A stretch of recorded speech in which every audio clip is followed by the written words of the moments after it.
Welcome back to the class students. ఈరోజు ఇన్వెంటరీలోని third topic గురించి discuss చేద్దాం. Basis of inventory valuation. So ఇప్పటి వరకు మనం బేసిక్గా ఏం చూసామంటే టూ టాపిక్స్ని కవర్ చేసాం. First one is what is inventory,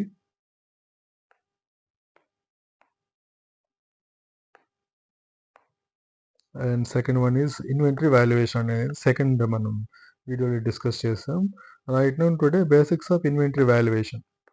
so inventory valuation ఎలా చూసాము, అలాగే inventory basis of inventory valuation అంటే బేసిక్గా మనం ఏ బేసిస్ మీద ఇన్వెంటరీని వాల్యూ చేస్తాము, ఇన్వెంటరీ వాల్యుయేషన్లో ఏవి ఇంక్లూడ్ చేయాలి, ఏవి ఇంక్లూడ్ చేయకూడదు, బుక్స్ ఆఫ్ అకౌంట్స్ జనరల్గా వాటిని ఎలా వాల్యూ చేస్తాము, ఇలా కన్సిడర్ చేస్తాము. ఇవన్నీ కూడా ఈ టాపిక్లో మనం నేర్చుకోబోతున్నాం. So basis of inventory valuation. Okay, inventory should be generally valued at the lower of the cost or net realizable value. So see ఇది మీరు బాగా గుర్తుపెట్టుకోవాలి, చాలా ఇంపార్టెంట్ కాన్సెప్ట్ అనమాట. దాని మీనింగ్ ఏంటంటే, for example inventory cost value ఒక 100 rupees అనుకోండి, అండ్ దాని రియలైజబుల్ వాల్యూ అంటే ఏంటంటే ఇప్పుడు దాని మార్కెట్లో ఎంత మనకు ప్రైస్ రియలైజ్ అవుతుంది.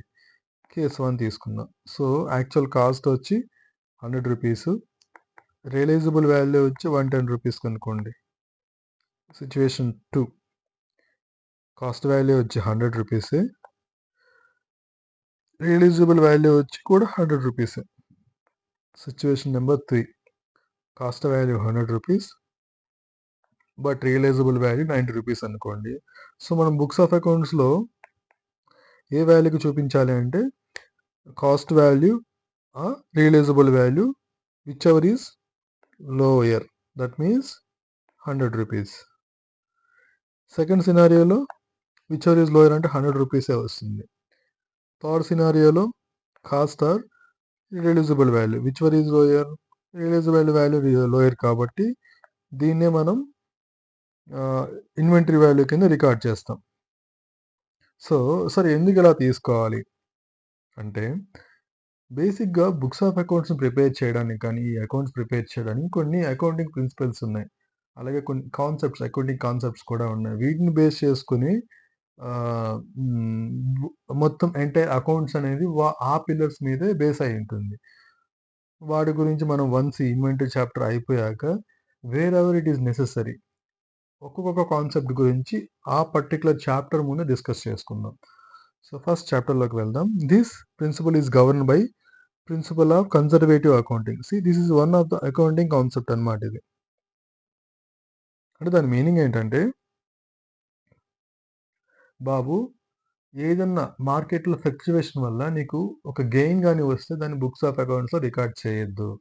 బట్ వేరాజ్ మార్కెట్లోని చేంజెస్ వల్ల ఏదన్నా పాసిబుల్ లాస్ ఉంటే మాత్రం వెంటనే దాన్ని బుక్స్ ఆఫ్ అకౌంట్స్లో రికార్డ్ చేయని ఈ కాన్సెప్ట్ చెప్తుంది. So under which any expenses or losses from a transaction enter or event occurred are to be recognised immediately. So ఏదైనా ఒక ఈవెంట్ వల్ల ఒక ఎక్స్పెండిచర్ ఇంకర్ అయినా లేదా ఒక లాస్ కానీ ఇంకర్ అయినా వెంటనే దాన్ని బుక్స్ ఆఫ్ అకౌంట్స్లో రికగ్నైజ్ చేయండి. బట్ వేరాజ్ గెయిన్స్ మాత్రం, ప్రాఫిట్స్ కానీ గెయిన్స్ కానీ ఏమన్నా రియలైజ్ అయితే మాత్రం వాటిని మాత్రం బుక్స్ ఆఫ్ అకౌంట్స్లో రియలైజ్ చేయొద్దు అని ఇండైరెక్ట్గా చెప్తున్నారు. However any gains or profits are not recognised until it becomes due or actually realised. That means నీ దగ్గర స్టాక్ ఉంది, మార్కెట్ వేలో సడన్గా ఈరోజు ఫ్లక్చువేషన్స్ ఉంది, బట్ ఈరోజు అమ్మట్లేదు నువ్వు. దానివల్ల మార్కెట్లో రేట్ పెరగడం వల్ల నీ వాల్యూ కూడా పెరుగుతుంది, నీ దగ్గర ఉన్న స్టాక్ వాల్యూ. బట్ నువ్వు ఈరోజు అమ్మట్లేదు కాబట్టి ఆ గెయిన్ ఏదైతే పెరిగిందో దాన్ని మాత్రం బుక్స్ ఆఫ్ అకౌంట్స్లో రికార్డ్ చేయొద్దు. But whenever you are selling it or disposing it, ఆ టైంలో ఏదన్నా మీకు ప్రాఫిట్ కానీ లేకుండా గెయిన్ కానీ రియలైజ్ అయితే ఆ టైంలో మాత్రం రికార్డ్ చేయండి అని చెప్తున్నారు. Under the principle of lower of the cost or net realizable value, any loss due to decrease in sales price of an inventory below its cost is to be recognized immediately. as it is anticipated that the enterprise will make losses whenever it will sell. So ఇందాక మనం discuss చేసుకునింది. That means ఈ third point గురించి వాడు discuss చేస్తున్నాడు. Okay. So మనం ఇక్కడ మనము ఒక 2 పాయింట్స్ గురించి డిస్కస్ చేసుకున్నాం. ఒకటి cost and realisable value. So ఇక్కడ మనం ఫస్ట్ కాస్ట్ గురించి డిస్కస్ చేసుకున్నాం. Cost. As per accounting standards cost of inventory should comprise of ఏమేమి ఇంక్లూడ్ అయి ఉండాలంటే all cost of purchases. So బేసిక్గా వాటి పర్చేస్ ప్రైస్ మొత్తం ఇంక్లూడ్ అయి ఉండాలి. అలాగే cost of conversion. For example నువ్వు ఒక రా మెటీరియల్ కొన్నావు, దాని ఒక ప్రైస్ ఒక 10 రూపీస్ ఉంది. దాన్ని ఫినిష్డ్ గూడ్స్ కింద కన్వర్ట్ చేయడానికి నీకు ఇంకో 5 రూపీస్ ఎక్స్పెండిచర్ ఇంకర్ అవుతున్నాం అనుకో. So this is 10 rupees and దాన్ని కన్వర్ట్ చేయడానికి ఇంకొక 5 రూపీస్ ఇంక్లూడ్ అవుతుంటే సో ఓవరాల్గా ఏమని చెప్తున్నారంటే ఈ 10 రూపీస్ యాడ్ చేయాలి, అలాగే 5 రూపీస్ కూడా యాడ్ చేయాలి. Other cost incurred in bringing the inventories to the present location as well and condition అని చెప్తున్నాడు. సో దీని మీనింగ్ ఏంటంటే ఇన్ సమ్ సిచ్యువేషన్స్ వాటిని ఒక ఒక ఒక లొకేషన్ నుంచి ఇంకొక లొకేషన్కి ట్రాన్స్ఫర్ చేయాల్సి ఉంటుంది. అలాగే కండిషన్ ఈ రెండింటి గురించి నేను 2 ఎగ్జాంపుల్స్ చెప్తాను. ఫర్ ఎగ్జాంపుల్ నా రా మెటీరియల్ ప్రొక్యూర్మెంట్ అనేది ఫర్ ఎగ్జాంపుల్ ఢిల్లీలో చేస్తాను నేను. సేల్ మాత్రం ఏం చేస్తానంటే హైదరాబాద్లో చేస్తాను.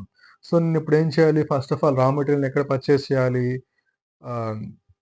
ఢిల్లీలో పర్చేస్ చేసి అక్కడి నుంచి ఇక్కడికి త్రూ రైల్వేస్ కానీ త్రూ ఎయిర్ కానీ ఆర్ఎల్స్ టు బై రోడ్ ట్రాన్స్పోర్ట్ కానీ నేను అక్కడి నుంచి ఇక్కడికి గూడ్స్ని ట్రాన్స్పోర్ట్ చేయాలి. సో దానికి ఆ ట్రాన్స్పోర్టేషన్ కాస్ట్ ఒకటి ఉంటుంది కదా పర్చేస్ ప్రైస్తో పాటు. సో ఆ పర్చేస్ ప్రైస్కి నేను ఈ ట్రాన్స్పోర్టేషన్ కాస్ట్ కూడా యాడ్ చేయాల్సి ఉంటుంది. దాన్ని ఇంకొకలాగా ఏమని చెప్తారంటే క్యారేజ్ ఇన్వర్డ్ కాస్ట్ అని చెప్తారనమాట. దీనికి conversion cost. So raw material ఇప్పుడు నా దగ్గరికి నా గూడెంకి వచ్చింది కదా, నేను ఏం చేస్తాను దీన్ని ఫ్యాక్టరీలోకి తీసుకెళ్ళి దాన్ని ఫర్దర్ ప్రాసెసింగ్ చేస్తాను. ఆ ప్రాసెసింగ్ అయిన కాస్ట్ని కూడా నేను కాస్ట్ కింద యాడ్ చేస్తాను. ఇన్ సర్టన్ సిచ్యువేషన్స్ దాని ప్రజెంట్ కండిషన్ తీసుకోవడానికి ఇంకొంతగా ఎక్స్పెండిచర్ అవుతుంది. For example you take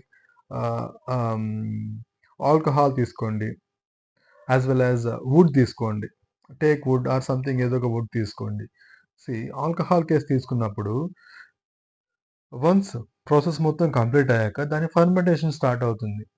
fermentation అంటే ఏం లేదు, మొత్తం దాన్ని ఒక బ్యారెల్లో లిక్విడ్ మొత్తాన్ని ప్యాక్ చేసి అలా దాన్ని ఒక కొన్ని మంత్స్ ఆర్ ఇయర్స్ అలాగే ఉంచుతారు.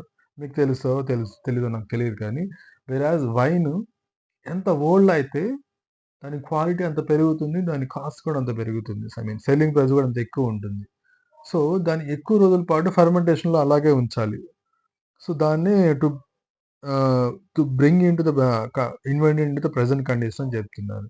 అలాగే టేక్ వుడ్ తీసుకోండి, మీరు కట్ చేయగానే దాన్ని మీరు ఫర్నిచర్ కింద కన్వర్ట్ చేయడానికి అంత కరెక్ట్ అయిన ప్రాసెస్ కాదనమాట. కట్ చేసిన తర్వాత it's like 6 months or 1 year అలాగా కట్ చేసి బయట ఎండలో పడేస్తారు.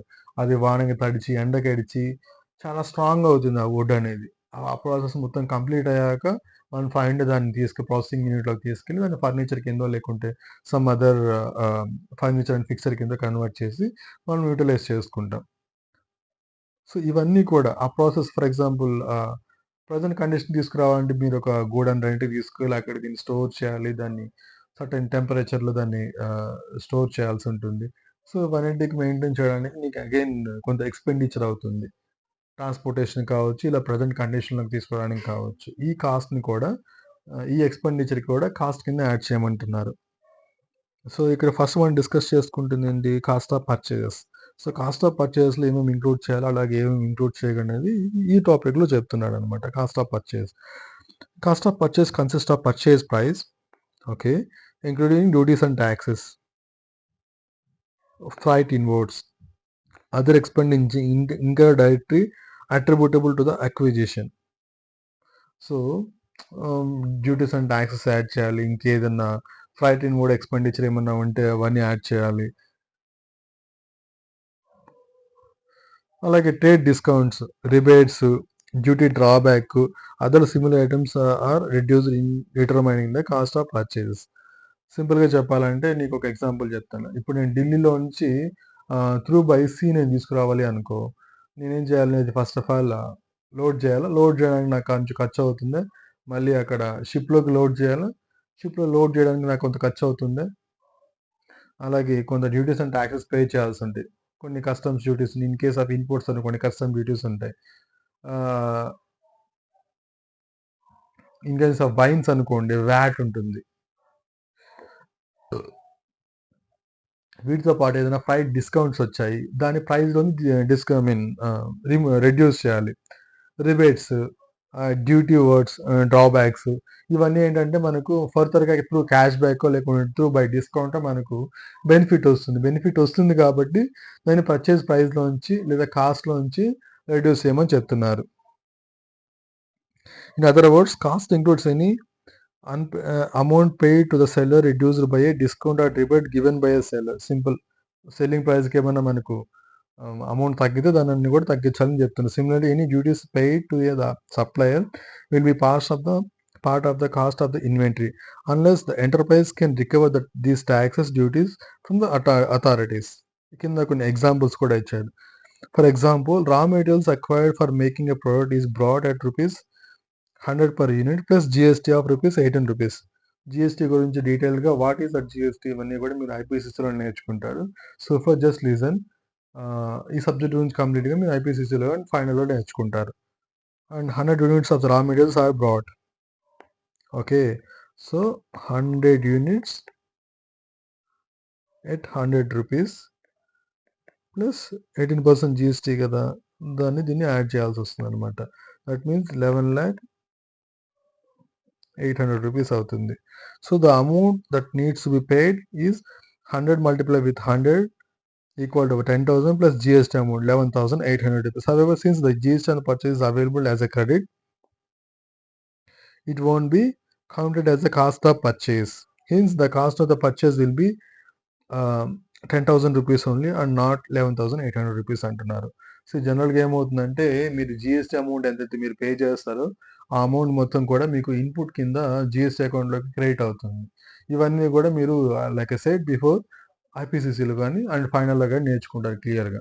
Okay.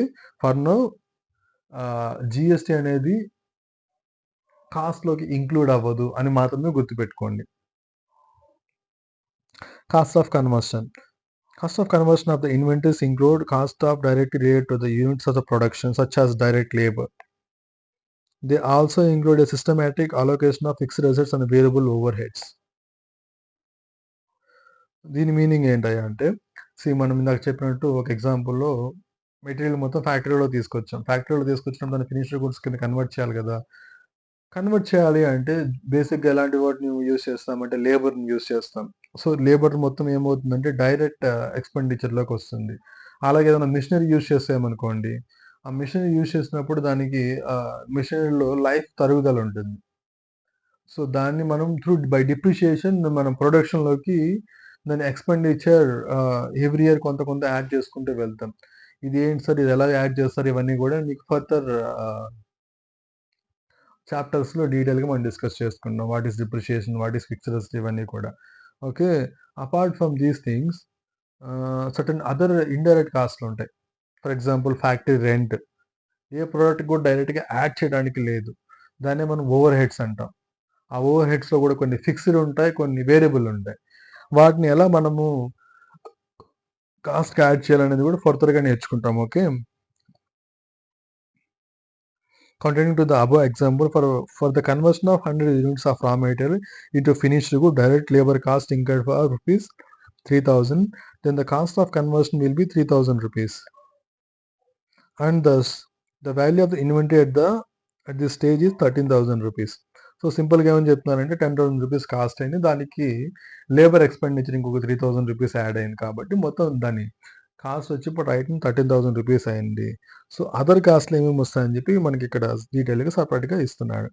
So other cost May include administrative over heads incurred to bring the inventory into the present location and condition or any cost specifically included on the inventory of a specified customer. Okay. Administrative కాస్ట్‌ని add చేయాలి అని చెప్తున్నారు. Office staff వాళ్ళ expenditure అన్నీ కూడా ఉంటాయి గదా! ఇవన్నీ కూడా మనం ప్రొడక్ట్ త్రూ బై సెల్లింగే మనం రికవర్ చేయాలి కాబట్టి కొంత పోర్షన్ ఆఫ్ అమౌంట్‌ని మనం ఓవర్ హెడ్స్ కింద మనం ఇన్వెంటరీ మీద మన ప్రొడక్ట్స్ మీద యాడ్ చేస్తూ ఉంటాం.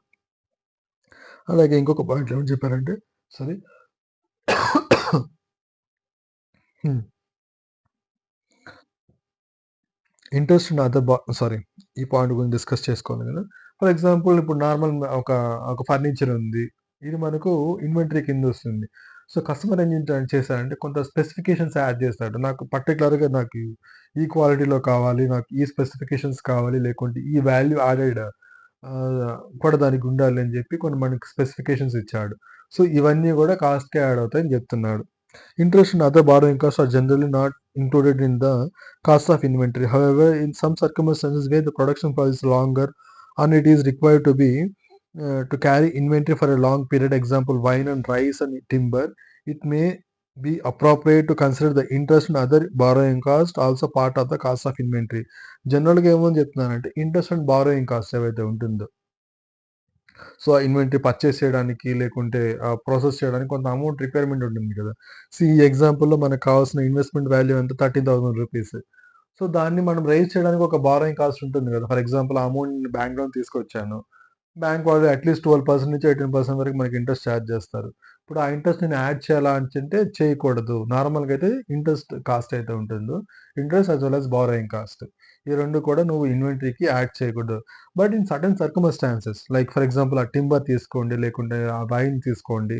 వీటిలో ఏంటంటే వాటిని ప్రెజెంట్ కండిషన్ తీసుకోవడానికి చాలా స్పెసిఫిక్ టైమ్, చాలా లాంగ్ టైమ్ వరకు వాటిని మనము స్టోర్ చేయాల్సి ఉంటుంది.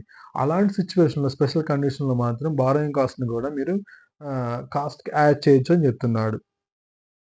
The same example, let us assume that the 200 rupees is paid as a unloading charges for the raw material from the truck to the storage place in the factory. In that case, 200 shall not be accounted as an unloading charges separate as an expense but shall be accommodated as another cost to be bring into the present location, and hence the cost of inventory of the 100 units at this stage should be 13,200.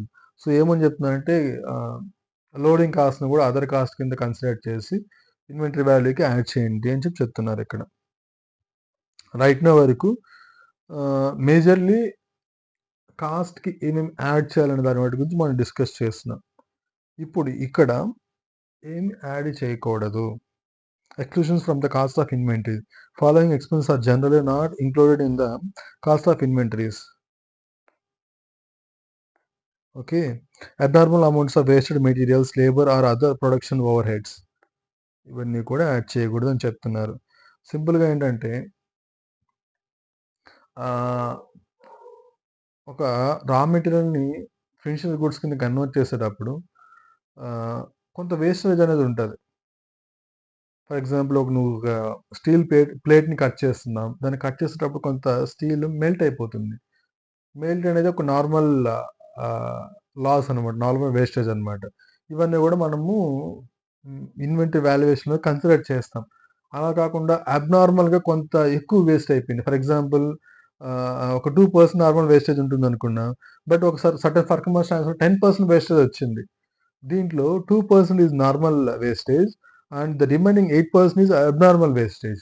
So, వీడేమని చెప్తున్నాడంటే అబ్నార్మల్ వేస్ట్‌ని మాత్రం inventory కాస్ట్‌లోకి add చేయకండి అని చెప్తున్నాడు. Storage cost unless these costs are necessary in the production process prior to further production stage. ఇదేంటంటే ఇప్పుడు inventory జనరల్‌గా స్టోర్ చేస్తాం. దాన్ని 1 మంత్ స్టోర్ చేయాలనుకున్నాం. కానీ వేరియస్ రీజన్స్ వల్ల ఏం చేస్తామంటే 12 మంత్స్ దాన్ని అలాగే స్టోరేజ్‌లో పెట్టాం.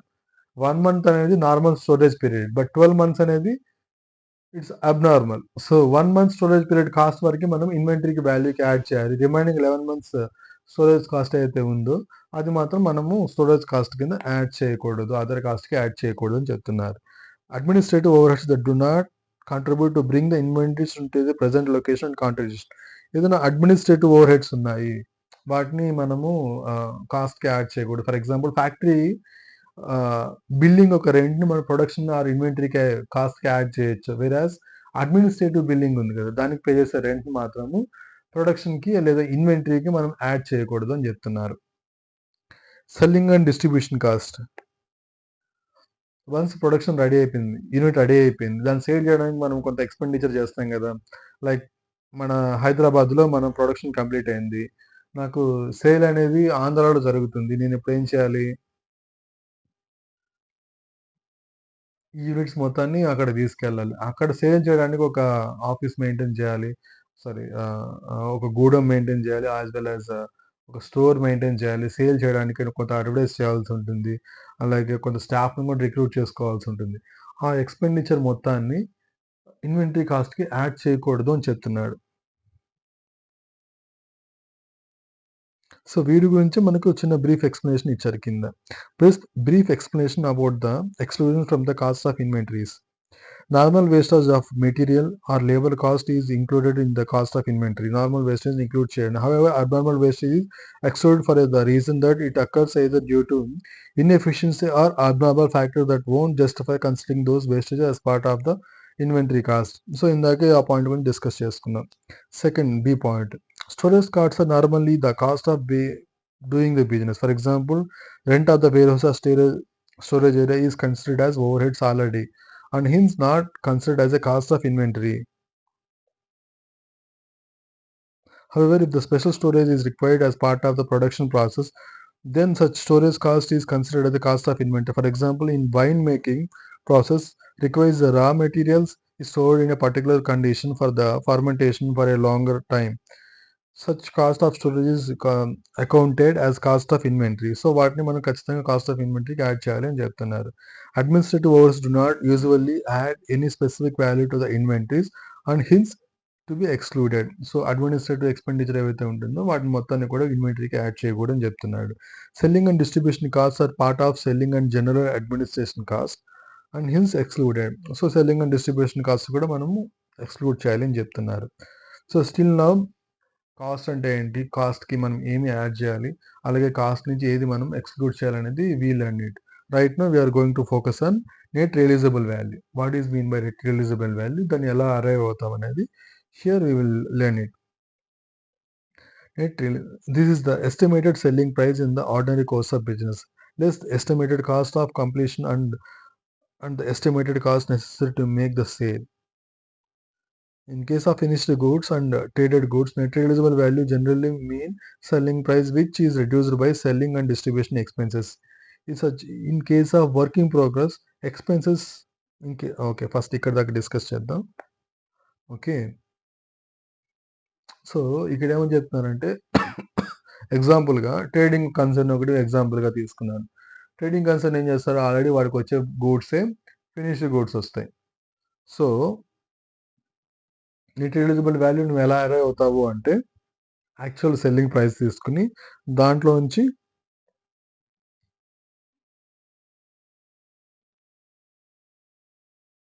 సెల్లింగ్ అండ్ డిస్ట్రిబ్యూషన్ ఎక్స్‌పెండిచర్ మీరు రెడ్యూస్ చేస్తే మీకు నెట్ రియలైజబుల్ వాల్యూ వచ్చేస్తుందని చెప్తున్నారు.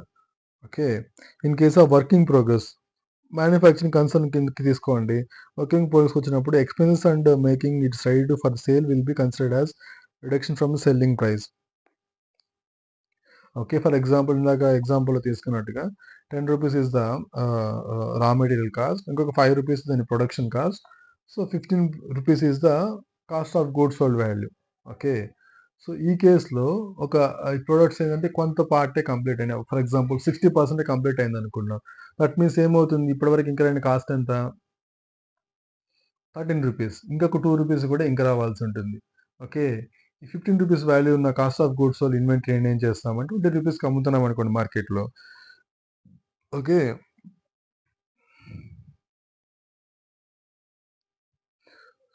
సో, ఆ రూ. 20 నుంచి ఫస్ట్ ఏం చేయాలంటే ఆ రూ. 2 రిమైనింగ్ ప్రొడక్షన్ కాస్ట్‌ని రిమూవ్ చేయాలి.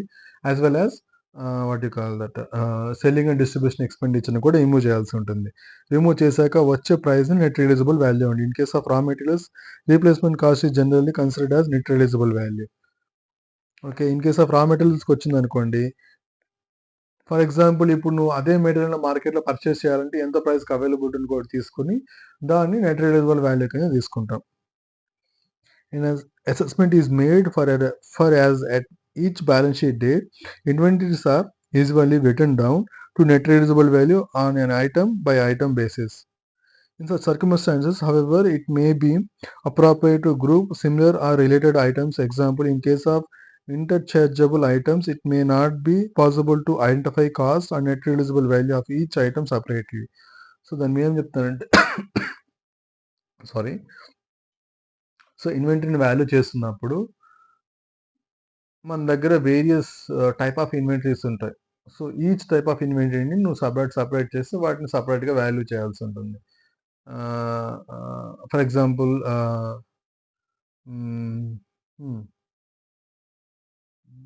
ఎలాంటి ఎగ్జాంపుల్ చెప్పాలి?